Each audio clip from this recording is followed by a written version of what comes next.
About 3 hours, the North Texas teen accused of stabbing and killing another student at a track meet will face a judge. This is a case that has captured attention across the country. 17-year-old Carmelo Anthony facing a capital murder charge, although he says he acted in self-defense. Chris Sadeghi live outside the courthouse in McKinney. And Chris, Anthony is hoping for a lower bond. Yes, Kara, we're just about 3 hours away from seeing Carmelo Anthony before a judge here at the Collin County Courthouse. But a new development over the weekend, he will do so with a new attorney representing him. The Next Generation Action Network, the group helping fundraise for Anthony, announced attorney Mike Howard will take over as lead counsel, replacing attorneys Billy Clark and Kim Cole. Anthony is currently in jail, charged with the murder of Austin Metcalf after police say the two 17-year-olds had an altercation in the stands during a high school track meet in Frisco, and that Anthony stabbed Metcalf. His defense team will argue self-defense, and for today's hearing, we do anticipate they will ask the judge to lower his $1 million bond in hopes of getting him out of jail while this case plays out in court. We spoke to Toby Shook. He's an attorney not involved in this case, and he explained what the judge has to consider with the bond amount. A bond can't be so high that it's viewed as oppressive. But they also have to consider the crime itself, the safety of the community, and also what's a reasonable bond and flight risk.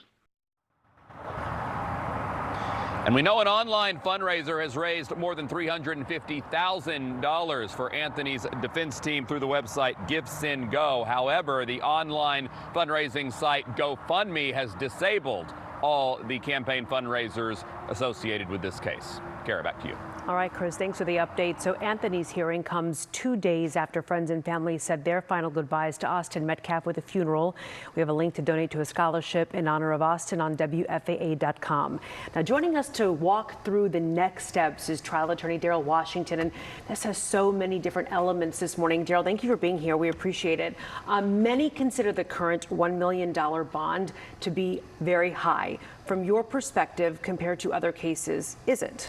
Yes, it appears to be really high in this case. I've been involved with the case involving Botham Jean, Jordan Edwards, and you've seen in these cases where the highest bond amount was $300,000. So when you see something like $1 million, it makes you wonder why it was really that high. I mean, some of the things that you really look at when you consider in the bail amount is you look at that person's criminal history, whether that person's been involved in any type of prior crimes, whether this person is a danger to the community.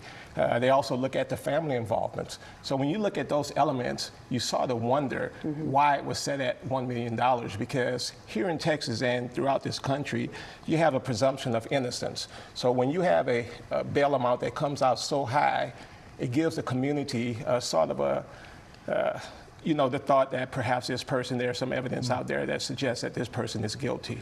Given that high bond amount, according to some observers, do you expect the judge to lower it today? I would not be surprised if that happens. I've seen it happen in a lot of cases, and one of the things that they're really going to have to argue for this bail reduction is that this person is not a flight risk, because basically with the bail, it's a guarantee that this person is going to appear at trial. And clearly, from what I've seen thus far, is that this individual has strong community ties. He's not a flight risk. He's been cooperative with law enforcement.